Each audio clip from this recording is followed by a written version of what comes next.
Hi everyone, P block elements पढ़ रहे थे हम लोग और इसमें पिछला लेक्चर में जो है डाई नाइट्रोजन के बारे में पढ़े थे, उसका प्रिपरेशन प्रॉपर्टीज वगैरह। आज एक बेहद इम्पॉर्टेंट कंपाउंड जिससे क्वेश्चंस किसी भी एग्जामिनेशन में हमेशा पूछा जाता है, अमोनिया। इसके बारे में हम लोग पढ़ेंगे। अमोनिया नॉर्मल कंडीशन पे तो गैस ही है, या अर्थ एटमॉस्फेयर में भी थोड़ा बहुत ट्रेस अमाउंट में पाया जाता है। सॉइल मिट्टी में भी जो है अमोनिया के कुछ अमाउंट्स होते हैं। और ये मिट्टी में कहाँ से आता है? तो जो नाइट्रोजिनस कंपाउंड हैं जो नीचे हैं अर्थ क्रस्ट में, उनका डिकम्पोजिशन से जो है अमोनिया बनता है। जैसे यूरिया जो है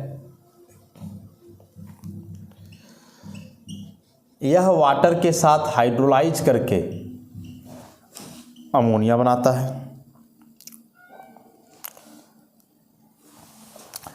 पहले तो यह अमोनियम कार्बोनेट में रीअरेंज होता है, NH4 का होल टू CO3, और तब यह अमोनियम कार्बोनेट डिकम्पोज करके ammonia carbon dioxide plus water का फॉर्मेशन करता है।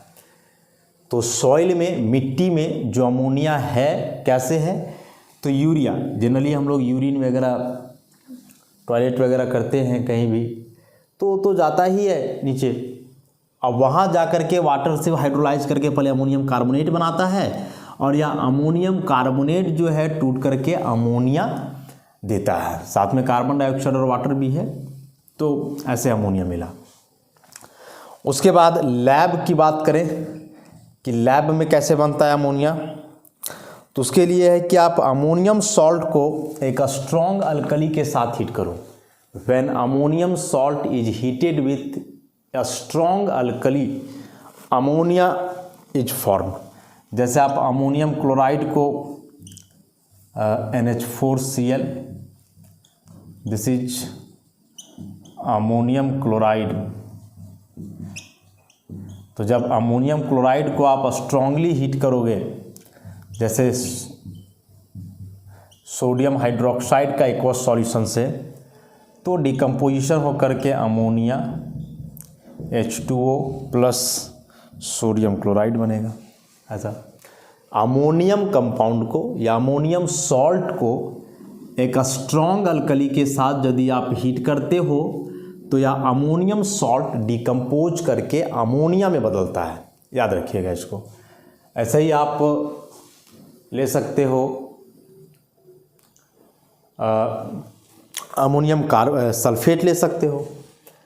अमोनियम सल्फेट, तो जब आप अमोनियम सल्फेट को भी अल्कली के साथ हीट करोगे तो अमोनिया बनेगा प्लस वाटर और सोडियम सल्फेट बाहर हो जाएगा। ऐसा तो ये लैब मेथड है कि लैब में अमोनियम सॉल्ट को एक स्ट्रॉन्ग अल्कली के साथ, जनरली पोटासियम हाइड्रोक्साइड या सोडियम हाइड्रोक्साइड हो सकता है, उसके साथ हीट किया जाता है, तो वहाँ से भी अमोनिया का फॉर्मेशन होता है। And the very important method of preparation of ammonia is Haber process.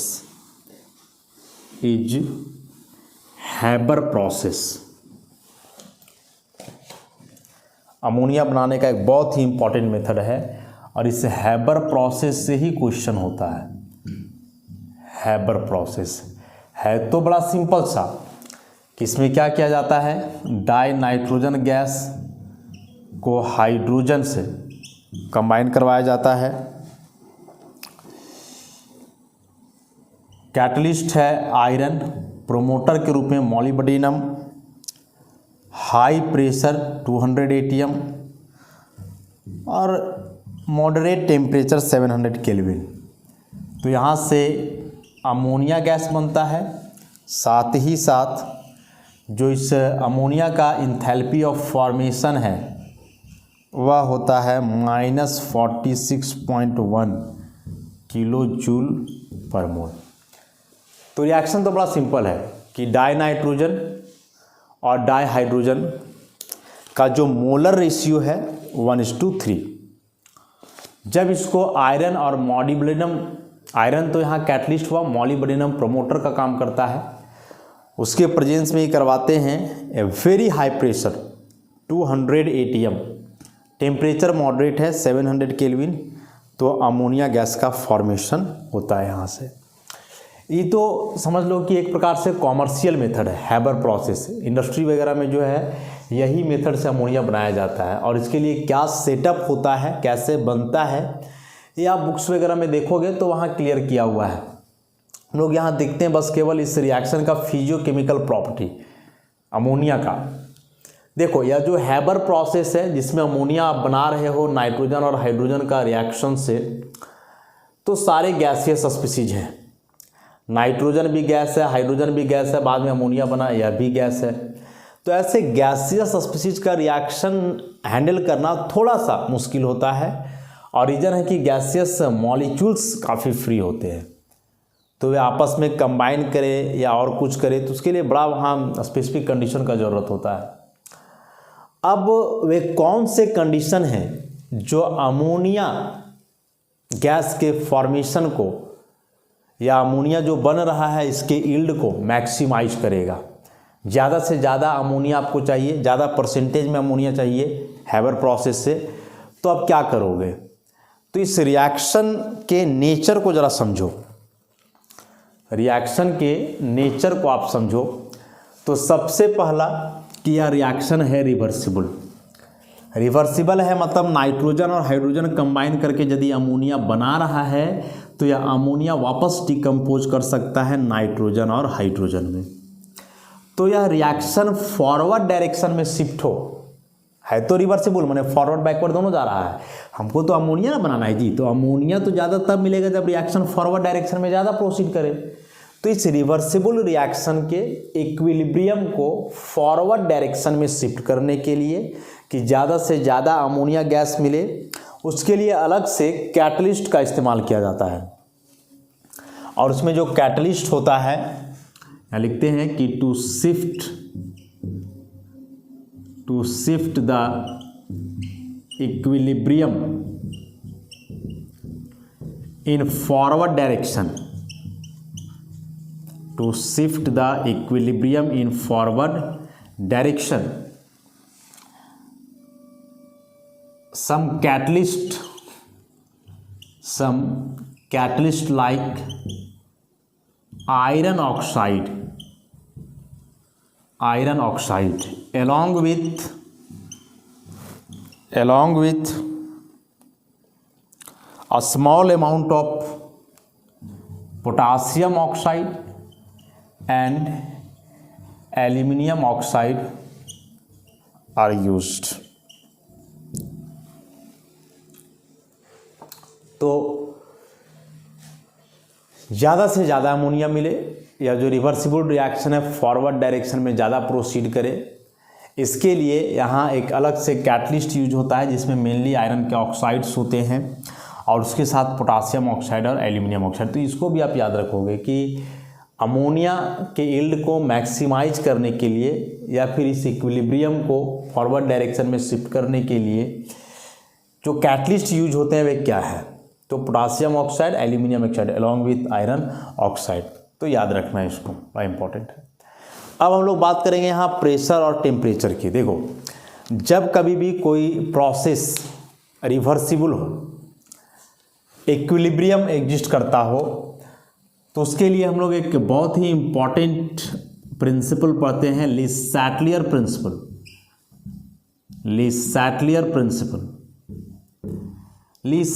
Principal क्या बोलता है कि यदि कोई सिस्टम स्ट्रेस में है तो वह अपने आप को इस प्रकार से एडजस्ट करेगा कि उसका स्ट्रेस खत्म हो जाए। इफ या system is in stress it will adjust itself in such a way that to remove the stress। कि यदि कोई और सिस्टम कोई भी हो सकता है, कोई लिविंग सिस्टम हो, कोई नॉन लिविंग सिस्टम हो, कुछ भी, कि यदि कोई सिस्टम स्ट्रेस में है तो वह सिस्टम अपने आप को इस प्रकार से एडजस्ट करेगा कि उसका स्ट्रेस खत्म हो जाए। सपोज आप पढ़ रहे हो, पढ़ते पढ़ते बहुत ज़्यादा स्ट्रेस में आ गए, तनाव में आ गए, परेशान हो गए, तो फिर आप पढ़ाई छोड़ करके वो काम करोगे जो आपका स्ट्रेस कम हो जाए। तो मान के चलो किसी से कोई खाना खाएगा, कोई म्यूजिक सुनेगा, कोई गेम खेलेगा, कोई सो जाएगा, आप करोगे वही जिसके चलते आपका स्ट्रेस। ऐसा नहीं है कि आप पढ़ाई छोड़ करके फिर कोई दूसरा काम करने लगोगे, क्योंकि और दूसरा काम करोगे तो वैसे करने से तो स्ट्रेस बढ़ता है और वैसा कभी होगा नहीं। तो जब भी कोई सिस्टम स्ट्रेस में हो तो वह हमेशा अपने आप को ऐसे एडजस्ट करेगा ताकि उसका स्ट्रेस कम हो जाए। आप बहुत ज़्यादा परेशान हैं कोई काम को लेकर के, तो फिर आप वही करोगे जिससे आपका परेशानी कम हो जाए। अब बहुत ज़्यादा भूख लगा है आपको, परेशान हो आप, स्ट्रेस में हो, तो क्या करोगे जी? खाना खाओगे जिससे आपका भूख मिट जाए, परेशानी खत्म हो जाए। कि भूखे में फिर आप ज़्यादा काम करोगे नहीं। तो यह जो स्ट्रेस है इसको हम लोग टेम्परेचर, प्रेशर और कंसंट्रेशन के संदर्भ में समझते हैं। यह जो स्ट्रेस है इसको हम लोग प्रेशर, टेम्परेचर और कंसंट्रेशन के संदर्भ में समझते हैं कि यदि किसी सिस्टम का आप टेम्परेचर बढ़ाओ तो टेम्परेचर बढ़ाने से वह सिस्टम अपने आप को ऐसे एडजस्ट करेगा कि उसका टेम्परेचर कम हो जाए, डिक्रीज कर जाए। तो जैसे मान लो कि आप कोई रिएक्शन लिखते हो, एक रिवर्सिबल रिएक्शन, रिएक्टेंट से प्रोडक्ट प्लस एनर्जी, और एक लिखते हो रिएक्टेंट प्लस एनर्जी से प्रोडक्ट। मतलब यह है एक्जोथर्मिक और यह है इंडोथर्मिक, ऐसा। तो ऊपर वाला केस में हम लोग क्या देख रहे हैं, चूंकि रिएक्शन है रिवर्सिबल, तो रिवर्सिबल है मतलब यह रिएक्टेंट प्रोडक्ट में जा रहा है और एनर्जी रिलीज कर रहा है, और यह प्रोडक्ट फिर से एनर्जी एब्जॉर्ब करके बदल जा रहा है किसमें, रिएक्टेंट में। उसी प्रकार से यहाँ रिएक्टेंट एनर्जी एब्जॉर्ब किया तब प्रोडक्ट में बदला, और फिर प्रोडक्ट क्या करेगा कि रिएक्टेंट में टूट करके वापस एनर्जी रिलीज करेगा। तो इस केस में हम लोग क्या देख रहे हैं कि इस रिएक्टेंट के पास एनर्जी एक्सेस है, इसीलिए प्रोडक्ट में बदल रहा है और एक्सेस एनर्जी जो है उसको रिलीज कर दे रहा है वहाँ से। लेकिन यदि इस रिवर्सिबल वाले को देखो, बैकवर्ड रिएक्शन को, तो यहाँ हम लोग देख रहे हैं कि यह प्रोडक्ट एनर्जी एब्जॉर्ब कर रहा है तब रिएक्टेंट में बदल रहा है। तो रिएक्टेंट प्रोडक्ट में बदला तो एनर्जी रिलीज किया, और वह प्रोडक्ट जब वापस रिएक्टेंट में आ रहा है तो एनर्जी एब्जॉर्ब कर रहा है। इसका मतलब यहाँ क्या हुआ कि इस सिस्टम को एनर्जी चाहिए, इस सिस्टम को एनर्जी नहीं चाहिए। प्रोडक्ट को एनर्जी चाहिए और इसको एनर्जी नहीं चाहिए। तो इस केस में मान लो कि आप टेम्परेचर बढ़ा देते हो, तो टेम्परेचर बढ़ा देते हो तो टेम्परेचर क्या है, एनर्जी का एक फॉर्म है, मतलब आप एनर्जी बढ़ा रहे हो। तो यदि आप एनर्जी बढ़ा रहे हो तो यार टेम्परेचर बढ़ना किसके लिए फेवरेबल हुआ, एनर्जी बढ़ना किसके लिए फायदेमंद हुआ, ऑब्वियसली इस प्रोडक्ट के लिए, क्योंकि एनर्जी तो इसी को चाहिए था ना, ये तो एनर्जी एब्जॉर्ब कर रहा है जबकि यहाँ ये तो रिलीज कर रहा था। तो जब आप इस इक्विलिब्रियम या रिवर्सिबल प्रोसेस का टेम्परेचर आप बढ़ाओगे तो यह टेम्परेचर जो एनर्जी के रूप में यूटिलाइज होगा वह इस प्रोडक्ट के लिए, इसके लिए फ़ायदेमंद होगा, और जब इसके लिए फ़ायदेमंद होगा तो यह एनर्जी एब्जॉर्ब करके बदल जाएगा इसमें, मतलब यह रिएक्शन शिफ्ट हो जाएगा बैकवर्ड। तो जब आप एक रिवर्सिबल एक्सोथर्मिक प्रोसेस का टेम्परेचर बढ़ाते हो तो उस केस में उस इक्विलिब्रियम का ये जो है बैकवर्ड डायरेक्शन में शिफ्ट करेगा, क्योंकि बैकवर्ड के लिए हीट क्या हो रहा है, एब्जॉर्ब हो रहा है। तो टेम्परेचर बढ़ाओगे तो इस सिस्टम का तो एनर्जी और बढ़ जाएगा ना, जबकि सिस्टम एनर्जी कम करना चाह रहा है और आप क्या कर रहे हो, उसके एनर्जी को बढ़ा दे रहे हो, तो इसके लिए फ़ायदेमंद नहीं, इसके लिए होगा। तो बस इतना सा बात याद रखिएगा कि कोई एक्सोथर्मिक प्रोसेस है, रिवर्सिबल है, तो वहाँ यदि आप टेम्परेचर बढ़ाओगे तो इक्विलिब्रियम बैकवर्ड शिफ्ट करेगा, मतलब रिएक्टेंट प्रोडक्ट से बने ये कम होगा, प्रोडक्ट वापस रिएक्टेंट में कन्वर्ट हो या ज़्यादा होगा। तो फिर यह फॉरवर्ड डायरेक्शन में फेवरेबल कब होगा, तो जब टेम्परेचर कम रहेगा। टेम्परेचर आप ज़्यादा रखें तो बैकवर्ड आया, तो टेम्परेचर कम रखोगे तो किधर जाएगा, फॉरवर्ड जाएगा। नीचे वाला केस में देखो, यहाँ रिएक्टेंट को एनर्जी चाहिए तब वह बदलेगा किसमें, प्रोडक्ट में। तो इसको यहाँ एनर्जी चाहिए और इस केस में आप हीट सप्लाई करोगे, टेम्परेचर बढ़ाओगे, तो अब जब आप यहाँ टेम्परेचर बढ़ाओगे तब तो यह इसके लिए फ़ायदेमंद हुआ, इसको तो एनर्जी चाहिए ही था, और जो टेम्परेचर बढ़ा करके आप दे रहे हो तो इसको एनर्जी जितना जल्दी मिलेगा वो उतना जल्दी प्रोडक्ट में बदलेगा ना, रिएक्शन फॉरवर्ड डायरेक्शन में शिफ्ट करेगा। प्रोडक्ट रिएक्टेंट में बदल रहा था तो इसको एनर्जी लूज करना पड़ रहा था, मतलब ये अपना एनर्जी कम कर रहा था, आप यहाँ एनर्जी बढ़ा रहे हो, तो इसके लिए वो फायदेमंद नहीं होगा, इसके लिए होगा। तो यदि इंडोथर्मिक प्रोसेस है तो वहाँ टेम्परेचर बढ़ाने से इक्विलिब्रियम फॉरवर्ड शिफ्ट करेगा, और यदि एक्सोथर्मिक है तो वहाँ टेम्परेचर बढ़ाने से रिएक्शन बैकवर्ड शिफ्ट करेगा। तो अभी हमने क्या देखा कि जो अमोनिया का फॉर्मेशन है इसका enthalpy of formation -46.1 kilo joule. तो यह जो नेगेटिव वैल्यू है एंथैल्पी का, यह बता रहा है कि एक एक्सोथर्मिक प्रोसेस है, और ली सैटलियर प्रिंसिपल के अनुसार जैसा अभी हमने डिस्कस किया कि एक एक्सोथर्मिक प्रोसेस का रेट टेम्परेचर बढ़ाने से घटता है, यह रिएक्शन फॉरवर्ड डायरेक्शन में फेवरेबल होगा एट लोअर टेम्परेचर। तो अमोनिया का फॉर्मेशन एक एक्सोथर्मिक प्रोसेस है, तो जब इस रिएक्शन को फॉरवर्ड शिफ्ट करना होगा तो टेम्परेचर आपको कम रखना होगा। आप बोलोगे यह भी तो बहुत कम टेम्परेचर नहीं है, तो नहीं है, क्योंकि यहाँ जो आप N2 लिए हो ना ये तो बहुत कम रिएक्टिव है, इस ट्रिपल बॉन्ड को तोड़ना है तो आपको कुछ ना कुछ एनर्जी तो देना पड़ेगा। इसलिए बोले कि इस रिएक्शन से जो अमोनिया बनता है उसका यील्ड बहुत बेहतर नहीं होता है, तो इसी के यील्ड को मैक्सिमाइज करने के लिए आप अलग से कैटलिस्ट ऐड कर रहे हो, जो कैटलिस्ट क्या करेगा, रिएक्शन के लिए एक अलग पाथ तैयार करेगा। तो यहाँ बोल रहे हो आपकी टेम्परेचर कम है, लिए भी हो 700 केल्विन, तो ये टेम्परेचर कम कैसे हुआ, तो रिलेटिवली कम हुआ भाई, इतना लेना ही पड़ेगा, नहीं तो नाइट्रोजन का ट्रिपल बॉन्ड ब्रेक कैसे करेगा, यहाँ नहीं कर पाएगा।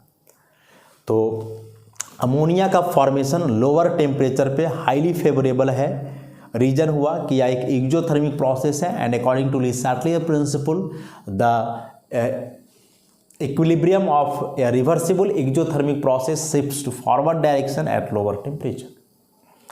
तो ये बात को हम लोग यहाँ से समझ गए कि टेम्परेचर लो क्यों।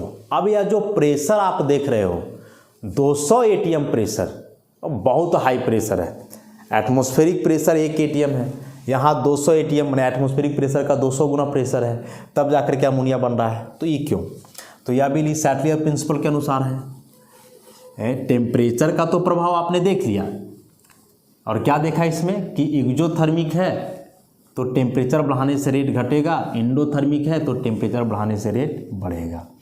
प्रेशर का क्या इफेक्ट पड़ेगा भाई एक रिवर्सिबल प्रोसेस पे, इफेक्ट ऑफ प्रेशर। तो देखो एक हम लोग पढ़ते हैं PV = nRT, ऐसा इसको आप लिखो P = N/V/RT, ऐसा लिख सकते हो। टेम्परेचर कांस्टेंट मान लो, R ऑलरेडी कांस्टेंट है, तो यहाँ से प्रेशर नंबर ऑफ मोल्स का डायरेक्टली प्रोपोर्शनल और वॉल्यूम का इन्वर्सली प्रोपोर्शनल है। वॉल्यूम को भी यदि आप कांस्टेंट लेकर के चलो तो pressure is directly proportional to number of moles. अब ली सैटलियर प्रिंसिपल बोलता है कि यदि किसी रिवर्सिबल केमिकल प्रोसेस का आप प्रेशर बढ़ाते हो तो उस रिवर्सिबल प्रोसेस का इक्विलिब्रियम उस डायरेक्शन में शिफ्ट करेगा जिधर प्रेशर घटेगा। माने स्ट्रेस आप बढ़ा रहे हो प्रेशर इंक्रीज करके, तो सिस्टम ऐसे एडजस्ट करेगा ताकि उसका स्ट्रेस खत्म हो जाए। तो स्ट्रेस खत्म कैसे होगा, जब प्रेशर कम होगा। आपने प्रेशर बढ़ाया, सिस्टम का स्ट्रेस बढ़ा, तो सिस्टम तो अपना स्ट्रेस कम करना चाहेगा, और वह अपना स्ट्रेस कम कैसे करेगा, तो प्रेशर घटा करके करेगा। तो ली सैटलियर प्रिंसिपल के अनुसार कि if the pressure of A reversible chemical process is increased the equilibrium shifts in that direction where pressure decreases, and pressure decreases, that is number of moles decreases because pressure is proportional to number of moles। तो अब आप जो ammonia का यहाँ formation हो रहा है इस इक्वेशन को जरा ध्यान से देखो और नंबर ऑफ मोल्स को आप कंपेयर करो, जरा सारी बातें क्लियर हो जाएंगी। अमोनिया का यहाँ है 1 मोल, हाइड्रोजन का है 3, टोटल 4 मोल्स हुए। इधर कितने मोल्स हैं, 2 मोल्स। तो reactant side 4 moles, product side 2 moles. तो जब लेफ्ट टू राइट जा रहे हैं तो क्या देख रहे हैं, decrease of number of moles, and decrease of number of moles means decrease of pressure. So if we increase the pressure of this reversible chemical process, its equilibrium will shift in that direction where pressure decreases, that is number of moles decreases, and here we can see that the number of moles decreases on moving reactant to product side. तो यदि आप इस system का pressure बढ़ाते हो तो यह system ऐसे एडजस्ट करेगा जिससे का प्रेशर कम हो जाए, प्रेशर कम हो जाए, नंबर ऑफ मोल्स कम हो जाए, तो नंबर ऑफ मोल्स कम किधर हो जाएगी, प्रोडक्ट में, तो ये जल्दी से प्रोडक्ट में बदलना चाहेगा ना ताकि इसका नंबर ऑफ मोल्स घटे, प्रेशर घटे, इस सैटलियर प्रिंसिपल को सेटिस्फाई करे। तो अमोनिया गैस का फॉर्मेशन हाई प्रेशर पे पॉसिबल हुआ, इसीलिए क्योंकि जब हम लोग प्रेशर बढ़ा देंगे सिस्टम का तो यह सिस्टम प्रेशर कम करना चाहेगा, नंबर ऑफ मोल्स कम होगा, और नंबर ऑफ मोल्स कम किधर है, प्रोडक्ट साइड है, तो ये जल्दी प्रोडक्ट में बदलना चाहेगा हाइयर प्रेशर पे। तो जिसमें नंबर ऑफ मोल्स डिक्रीज करता है रिएक्टेंट टू प्रोडक्ट, वैसे रिएक्शन का रेट फॉरवर्ड डायरेक्शन में इंक्रीज कर जाएगा जब आप प्रेशर बढ़ाओगे। इसी को आप ऐसे लो कि PCl5 का डिकम्पोजिशन है PCl3 प्लस Cl2 में। PCl5 इधर 1 मोल है, ये कितना है 1 प्लस 1 2 मोल्स। तो जब यहाँ PCl5 टूट रहा है तो यह 1 मोल से बदल जा रहा है 2 मोल में, तो नंबर ऑफ मोल्स इसका इंक्रीज कर जा रहा है यहाँ, मतलब कि प्रेशर इंक्रीज कर जाएगा। नंबर ऑफ मोल्स इंक्रीज कर जाने का मतलब क्या हुआ कि इसका प्रेशर भी यहाँ से इंक्रीज कर जाएगा। तो इस केस में जब इसका प्रेशर आप बढ़ाओगे सिस्टम का तो ये तो अपने आप को एडजस्ट करेगा ताकि इसका प्रेशर घटे, लेकिन लेफ्ट टू राइट जा रहा है तो प्रेशर बढ़ जा रहा है क्योंकि नंबर ऑफ मोल्स बढ़ जा रहा है। तो ये कभी नहीं चाहेगा कि लेफ्ट टू राइट जाए, मतलब टूटे, तो बैकवर्ड आना चाहेगा 2 से 1, मतलब PCl5 जो टूटा है ना वो वापस टूटा हुआ PCl3 और Cl2 जुड़ करके PCl5 में ही रह जाएगा। तो ऐसे आप सैटलियर प्रिंसिपल को समझो। तो यह हुआ कुछ स्पेसिफिक कंडीशन हैबर प्रोसेस से जो अमोनिया बनाते हैं इसके यील्ड को मैक्सिमाइज करने के लिए। याद रखिएगा बहुत इंपॉर्टेंट है कि अमोनिया का फॉर्मेशन जब हैबर प्रोसेस से करते हैं तो लो टेम्परेचर और हाई प्रेशर का रिक्वायरमेंट क्यों होता है। तो ये सब ली सैटलियर प्रिंसिपल के अनुसार है जो हम लोग समझ गए। अब आ जाते हैं कुछ प्रॉपर्टीज को लेकर के, अमोनिया का कुछ properties. Haber process is very important for ammonia. तो फिजिकल प्रॉपर्टीज की बात करें तो अमोनिया एक कलरलेस गैस है, पंजेंट ऑर्डर होता है, बढ़िया स्मेल नहीं होता है। उसके बाद फ्रीजिंग पॉइंट जो है अमोनिया का, मतलब लिक्विड अमोनिया रहेगा तो 198.4 केल्विन, और जो बॉइलिंग पॉइंट है वह 239.7 केल्विन। तब डाटा को याद रखना है, अमोनिया का फ्रीजिंग पॉइंट 198.4 केल्विन और बॉइलिंग पॉइंट 239.7 केल्विन।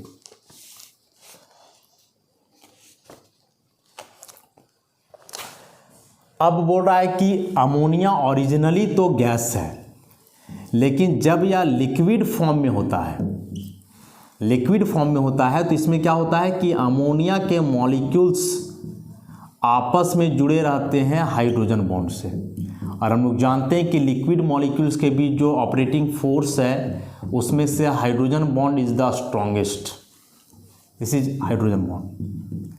तो in liquid ammonia NH3 molecules are held together by hydrogen bond, and due to the formation of this hydrogen bond liquid ammonia has a high boiling point। अभी liquid nitrogen का boiling point हम लोग थोड़ा देर पिछला lecture में consider किए थे, 77.2 kelvin था। तो डाइनाइट्रोजन का बॉइलिंग पॉइंट इतना है, अमोनिया का इतना। आखिर इतना ज़्यादा अंतर कैसे हुआ? मास में तो अंतर बहुत ज़्यादा नहीं है। डाइनाइट्रोजन का मास आप लोगे 14 + 14 28, और अमोनिया का यदि आप मास लोगे तो 14 + 3 17 है। तो मॉलिक्यूलर मास तो डाइनाइट्रोजन का ज़्यादा हो रहा है, लेकिन बॉइलिंग पॉइंट आप कंपेयर करोगे तो देख रहे हो अमोनिया का बॉइलिंग पॉइंट इससे कितना गुना, लगभग 3 गुना ज़्यादा है। तो यार जो अमोनिया का बॉइलिंग पॉइंट ज़्यादा हुआ इसलिए क्योंकि लिक्विड अमोनिया में NH3 मॉलिक्यूल्स आपस में हाइड्रोजन बॉन्ड से जुड़े हैं, जबकि N2 के मॉलिक्यूल्स आपस में वेरी वीक डिस्पर्सन फोर्स से जुड़े होते हैं, नॉन पोलर मॉलिक्यूल है। तो इसको आप यहाँ से ध्यान में रखोगे। और यही एक कारण है कि अमोनिया वाटर में सॉल्युबल भी होता है।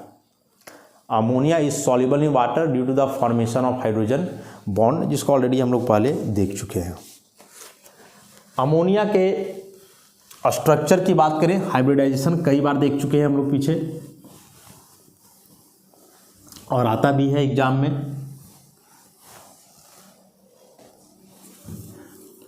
अमोनिया में नाइट्रोजन का atomic number 7, 1s2, 2s2, 2p3, तो इनर सेल है, कोई मतलब ही नहीं रहा। इसमें हैं 2 इलेक्ट्रॉन्स और इसमें है एक एक करके 3 इलेक्ट्रॉन्स। तो नाइट्रोजन यहाँ 3 हाइड्रोजन से जुड़ा हुआ है, इसका मतलब नाइट्रोजन को 3 अनपेयर्ड इलेक्ट्रॉन्स चाहिए जो ऑलरेडी इसके ग्राउंड स्टेट में है। तो यहाँ फिर ऑर्बिटल्स का इंटरमिक्सिंग होगा, हाइब्रिडाइजेशन। एक ऑर्बिटल s का है, 3 ऑर्बिटल्स p के हैं, तो sp3 हाइब्रिडाइजेशन। और यहाँ 4 ऑर्बिटल्स बनेंगे, चारों इक्विवेलेंट तो अब एक जैसे नहीं होंगे क्योंकि एक में 2 इलेक्ट्रॉन है, बाकी में एक एक इलेक्ट्रॉन है। तो ये जो सिंगल इलेक्ट्रॉन वाले sp3 हाइब्रिड ऑर्बिटल्स है, इसमें हाइड्रोजन कंबाइन करेगा और हाइड्रोजन का एटॉमिक नंबर 1s1, एक इलेक्ट्रॉन। तो ये हाइड्रोजन का 1s ऑर्बिटल इसका sp3 ऑर्बिटल से ओवरलैप करके बॉन्ड बना लेगा, ऐसे ही तीनों हाइड्रोजन। तो आप यहाँ ऐसे दिखा दो, नाइट्रोजन के 4 sp3 ऑर्बिटल्स और ये चारों में से एक में इलेक्ट्रॉन पेयर है, बाकी सब में सिंगल इलेक्ट्रॉन है, ऐसा। और जिसमें सिंगल इलेक्ट्रॉन है उसमें हाइड्रोजन कंबाइन कर रहा है, और कंबाइन कर रहा मतलब हाइड्रोजन का ऑर्बिटल ओवरलैप कर रहा है। और कौन सा ऑर्बिटल है हाइड्रोजन का? तो वह है s ऑर्बिटल, स्फेरिकल शेप का हाइड्रोजन। यहाँ भी हाइड्रोजन और यहाँ भी हाइड्रोजन, ये सभी s ऑर्बिटल है। हेड ऑन ओवरलैपिंग हो रहा है, s ऑर्बिटल हमेशा हेड ऑन ओवरलैपिंग करता है, तो सब में सिग्मा बनेगा। और ये था sp3 ऑर्बिटल, तो जो बॉन्ड बनेगा ऑब्वियसली sp3s सिग्मा बॉन्ड बनने वाला है, ऐसा। एंगल और शेप की बात करें तो एक लोन पेयर बच जा रहा है माथे पे, बाकी 3 हाइड्रोजन है। तो उस हिसाब से अमोनिया के शेप को हम लोग क्या बोलते हैं? Trigonal pyramidal with a smaller bond angle of 107 degree 48 minutes. sp3 hybridization में जो नॉर्मल टेट्राहेड्रल बॉन्ड एंगल होता है वह कितना होता है? 109 डिग्री 28 मिनट। यहाँ है 107 डिग्री 48 मिनट। क्यों भाई? क्योंकि यह लोन पेयर है, तो lone pair bond pair repulsion यहाँ ओवरकम कर जाता है, lone pair bond pair repulsion, और इसके चलते बॉन्ड एंगल जो है डिक्रीज कर जाता है। तो अमोनिया का trigonal pyramidal shape with a smaller bond angle than normal tetrahedral bond angle, and this smaller bond angle is due to the lone pair bond pair repulsion. अब जो अभी बताए कि अमोनिया वाटर में है सॉल्युबल, तो ammonia water में soluble यदि है तो डिजॉल्व करके कुछ बनता है या सिंपली मॉलिक्यूल का एसोसिएशन होता है? तो अमोनिया को जब आप वाटर में डिजॉल्व करोगे ना, तो अमोनिया गैस वाटर में जब डिजॉल्व करोगे H2O लिक्विड, तो यह सबसे पहले बनाएगा अमोनियम हाइड्रोक्साइड एक्वस, और यह अमोनियम हाइड्रोक्साइड टूटेगा अमोनियम आयन में प्लस हाइड्रोक्साइड आयन में, ऐसा। And due to the formation of this hydroxide ion, the aqueous solution of ammonia is of basic nature. Ammonia का एक्वस सॉल्यूशन किस nature का होगा? बेसिक नेचर का, क्योंकि जब इसको आप वाटर में डिजॉल्व कर रहे हो तो अमोनियम हाइड्रोक्साइड बन रहा है जो टूट करके हाइड्रोक्साइड आयन देगा, और एक्वस मीडियम में हाइड्रोक्साइड आयन का फॉर्मेशन बतलाता है कि वह बेस है। तो अमोनिया यहाँ से काम करने वाला है किसका? आर्हेनियस बेस का। अमोनिया यहाँ से किसका काम करेगा? आर्हेनियस बेस का काम करेगा। तो इस बात को आप समझ गए अच्छे से, यहाँ ध्यान रखिएगा। ऐसे भी क्वेश्चन कई तरीके से पूछा जाता है कि अमोनिया एक्वस मीडियम में बेस का काम कर रहा है, क्यों? तो अब सिंपल सा बात सोच लेना कि एक्वस मीडियम में बेस का काम वही करता है जो हाइड्रोक्साइड आयन देता है। तो अमोनिया H2O के साथ कंबाइन करके देगा हाइड्रोक्साइड आयन। क्यों देगा? तो आप इसको ऐसे समझ लो भाई, अमोनिया में नाइट्रोजन पे लोन पेयर है और वाटर में ये जो OH बॉन्ड होता है तो पोलराइज होता है, माइनस प्लस, तो अपने लोन पेयर से H+ को लेगा, ये बॉन्ड को और ज़्यादा पोलर बनाएगा, यहाँ से निकलेगा तो ये बन जाएगा अमोनियम आयन और ये हाइड्रोक्साइड आयन, ऐसे। तो ये अमोनिया में नाइट्रोजन के पास जो लोन पेयर है उसका कारनामा हुआ ही कि वह हाइड्रोजन को जो है ले करके अमोनियम आयन बना दिया और वहाँ से क्या निकाल दिया, हाइड्रोक्साइड आयन निकाल दिया। ऐसे और भी बहुत ही इम्पॉर्टेंट केमिकल रिएक्शंस हैं अमोनिया का, जो हम लोग कंसिडर करेंगे नेक्स्ट लेक्चर में। आज के लिए इतना ही, धन्यवाद।